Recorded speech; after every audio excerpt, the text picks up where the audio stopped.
Good morning everyone, hope you are doing well in your life. आज हम लोग economics macro economics में पढ़ने वाले हैं सेविंग फंक्शन को ड्राइव करना कंजम्पशन फंक्शन से। ये बहुत इंपॉर्टेंट क्वेश्चन है और ये 6 मार्क्स का क्वेश्चन रिपीटिवली आते जा रहा है, क्या कहते हैं, आपके बोर्ड्स पर। तो write down, drive the saving curve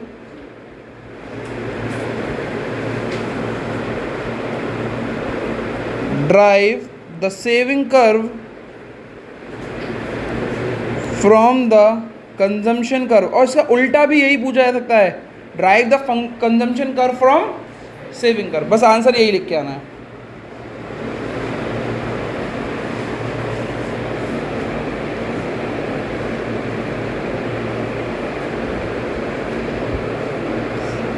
पहला point, consumption function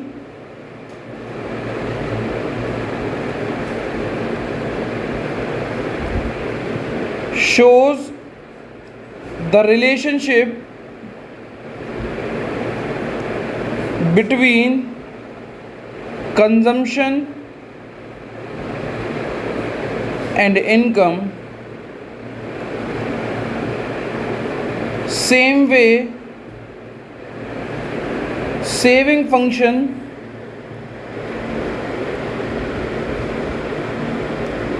shows the relationship between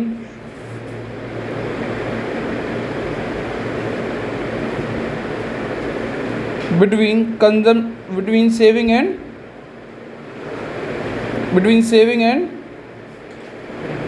income.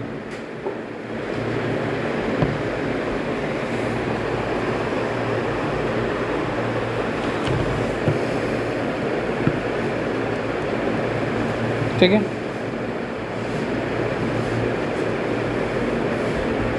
we know that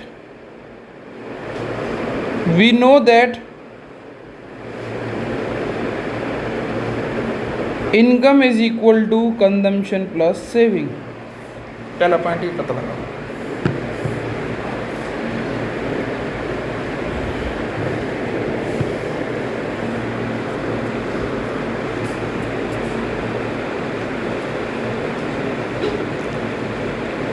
We will draw and plot all the points on the consumption curve. There we will find break even point, that is E point, where y is equal to c.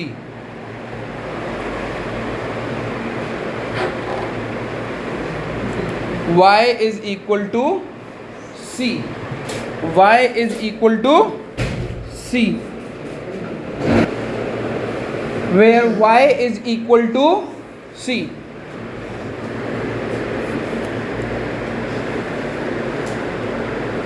If we draw a perpendicular line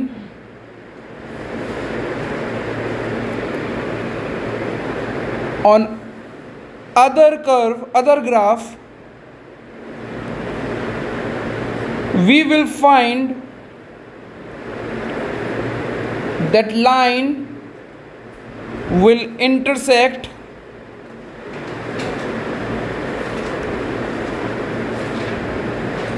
at x axis of another graph.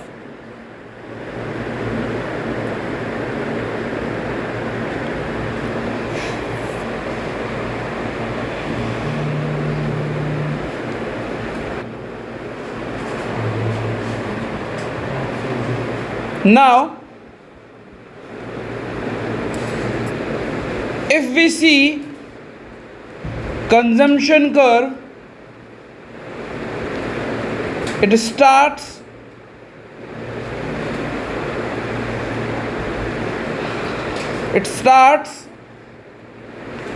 positive at zero level of income.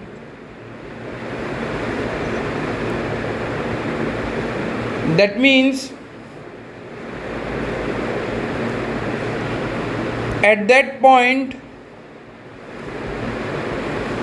saving will be negative,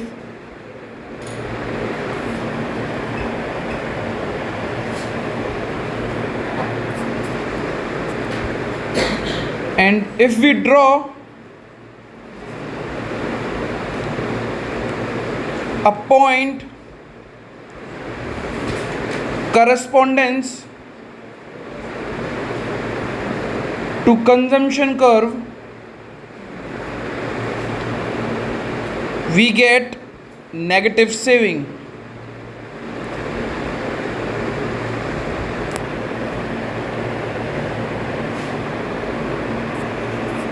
Last point.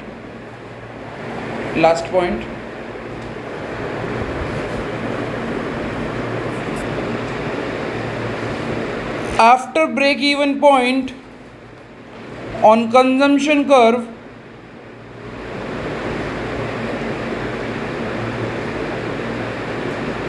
the saving in the economy is positive.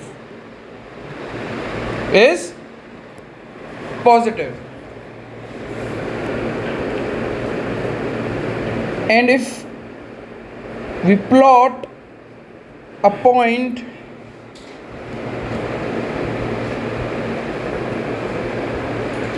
correspondence to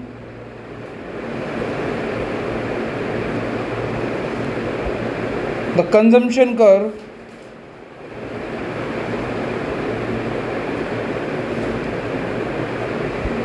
it will be shown on the positive side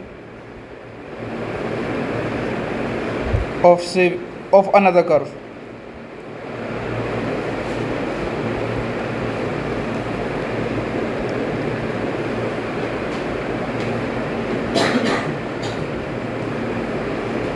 The plotted points,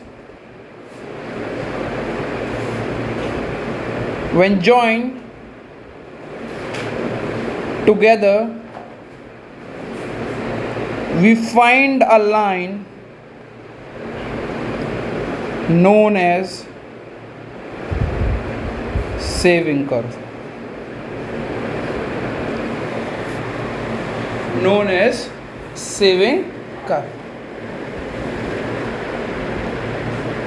करें point करें, ये लिख लिया ना सारा कुछ। ये पूरा ना इसको बहुत मतलब अपने हिसाब से आपको, मतलब ये 6 मार्क्स का क्वेश्चन कहा था है, इसको अपने हिसाब से आप थोड़ा थोड़ा कहीं ना कहीं पे चीज़ें काट के कर सकते हो। दूसरा तीसरा पॉइंट को जोड़ के लिख सकते हो, काट के कर सकते हो। इतना बड़ा मत लिख के आइएगा, ठीक है ना। और ये आएगा पेपर में ज़रूर। अगर आप पहले आप इसको समझना फिर देखेंगे। अगर हम इसको कंजम्पशन कर्व को बनाते हैं तो यहाँ पे कंजम्पशन लिखते थे बेटा, हाँ या ना, और यहाँ पे हम क्या लिखते थे, इनकम। और सबको पता है, हम बार बार पढ़ते आ रहे हैं कि इनकम जो है वो कौन सी लाइन है, एक 45 डिग्री की लाइन। कौन सी लाइन है वो, 45 डिग्री की लाइन, ठीक है ना। और जो कंजम्पशन जो चालू होता है वो 0 से अबव चालू होता है, पॉजिटिव चालू होता है, बिकॉज ऑफ बेसिक नीड्स। और इस पॉइंट को हम क्या बोलते हैं, E point, break even point. अब हमने ये कंजम्पशन कर्व तो बना लिया है, अब बोल रहे हैं क्या आप सेविंग कर्व भी बना सकते हैं इससे। हाँ बिल्कुल बना सकते हैं। कैसे कि भैया जैसे इसके मेजरमेंट लिए वैसे ही उसके मेजरमेंट लेना है पहले। अगर ये 6x6 का बनाया तो नीचे वाला भी ग्राफ कितने का बनाएंगे हम, 6x6 का। 1 2 3 4 5 6, ठीक है, चेक करिएगा। बिल्कुल इसी की लाइन में हमने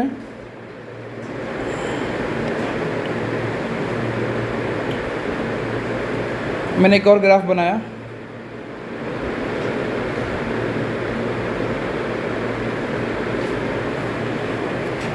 इसको मैंने सेविंग कर्व बोला, इसको मैंने इनकम बोला, और पॉइंट्स चालू होते। स्क्रीन पे देखें, ये ब्रेक इवन पॉइंट है बेटा, इसके करस्पॉन्डेंट में अगर लाइन खींचता हूं तो ये लाइन कहां पे टकराएगी दूसरे ग्राफ पे? एक्स एक्सिस पे कटेगी, और कोई तो दिख नहीं रहा। इस पॉइंट पे मैं रुक जाता हूं। तो यहाँ पे एक पॉइंट बनाया मैंने, इसके ऐसे करके एक लाइन बनाई, देखो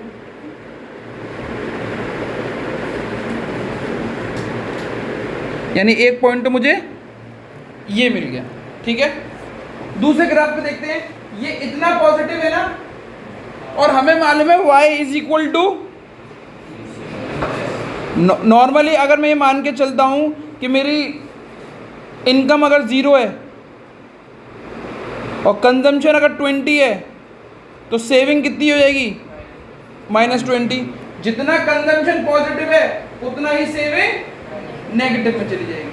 तो मैंने इतने का मेजरमेंट देके यहाँ पे पॉइंट लगाया, तो कुछ यहाँ पे पॉइंट मिल गया है करस्पॉन्डेंट पे। अगर यहाँ पे चेक करो, जितना मैंने यहाँ का पॉजिटिव लिया है उतना ही मैंने यहाँ पे नेगेटिव में दिखा दिया। क्यों? रूल था ये ऊपर लगाओ। तो मेरे एक पॉइंट मेरे को यहाँ पे मिल गया। अब मैंने देखा कि भाई इस जगह पे नेगेटिव सेविंग थी। कैसे पता? पुराना पढ़ के आए हैं हम लोग, ब्रेक इवन से पहले क्या होता है और ब्रेक इवन के बाद पॉजिटिव सेविंग। अब पॉजिटिव सेविंग तुम बोल रहे हो तो इस ग्राफ में इस जगह पे तो पॉजिटिव सेविंग शो होगी नहीं। इस पे कौन सी सेविंग शो होती है? 0। और इसके ऊपर जो होती है वो कौन सी होती है? पॉजिटिव होगी, ठीक है ना। तो हम चेक करते हैं।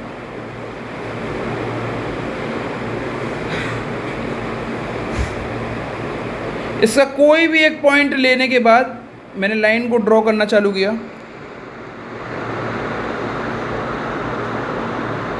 और पॉजिटिव पे मैंने यहाँ पे रोक दिया। तो मेरे को 3 पॉइंट मिल चुके हैं, हाँ या ना। अब उन 3 पॉइंटों को मैंने जोड़ा तो क्या मिल के आया मेरे को? और जो कि ये बोल रहा है कि देखो इस इतने एरिया में नेगेटिव सेविंग थी, यहाँ पे भी नेगेटिव सेविंग दिख रही है मेरे को। इतने हिस्से में पॉजिटिव सेविंग थी, वो भी पॉजिटिव दिख रही है मेरे को। इधर हमारा y इज इक्वल टू सी होता है और इधर s इज इक्वल टू 0 होता है, बिल्कुल हो रहा है। तो हमने इस कर्व को ड्राइव कर लिया। चलिए बच्चों, इस हेडिंग को डालें। ये 1 मार्क्स का क्वेश्चन वाइवा में पूछा जाने वाला क्वेश्चन है और बच्चों को ज़्यादातर नहीं आता, और इसका मतलब समझ लेते हैं, ठीक है ना। क्या आपने ऐसे शब्द स्कूल में सुने या देखे?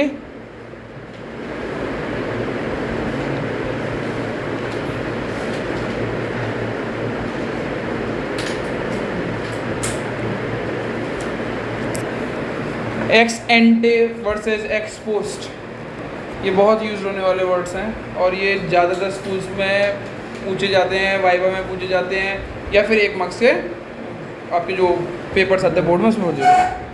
अब इसका क्या मतलब होता है पहले जाने। एक्स एंटे इज प्लैंड, यानी क्या? एक्सपेक्टेड।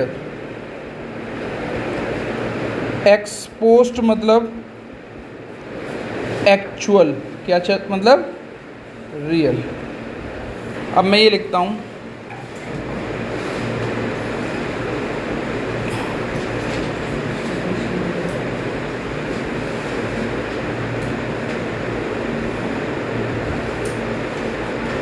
इसका क्या मतलब है तुम बता पाओगे?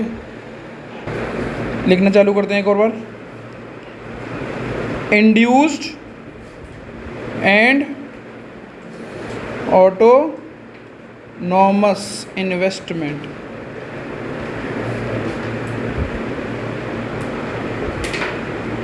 व्हेन इनकम राइज और फॉल, investment rise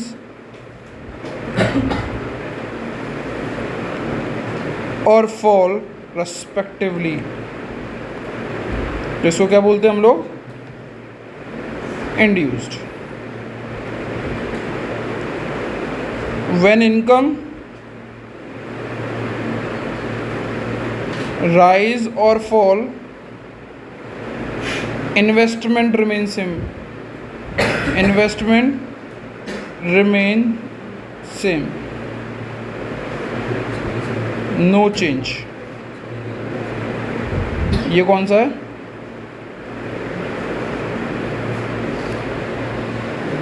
हेडिंग डालें अब। चैप्टर जो हम पढ़ रहे थे वो इसी के लिए पढ़ रहे थे, ये जो आने वाला है। Write down determination of equilibrium level of income and output. Determination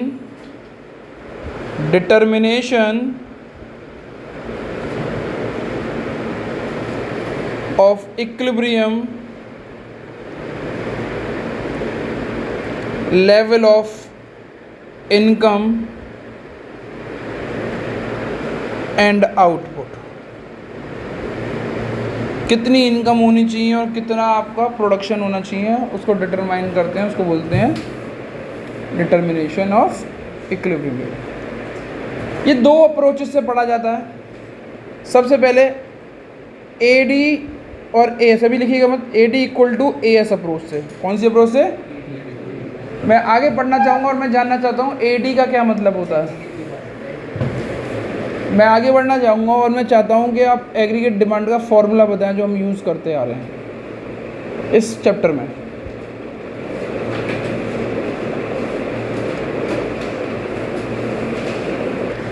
C plus I constant equal to aggregate saving का फॉर्मूला, सप्लाई का फॉर्मूला C प्लस H।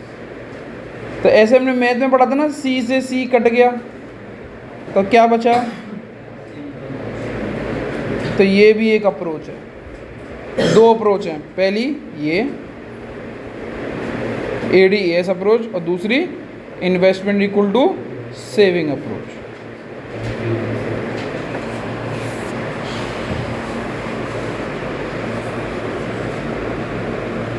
चलें पढ़ सकते हैं।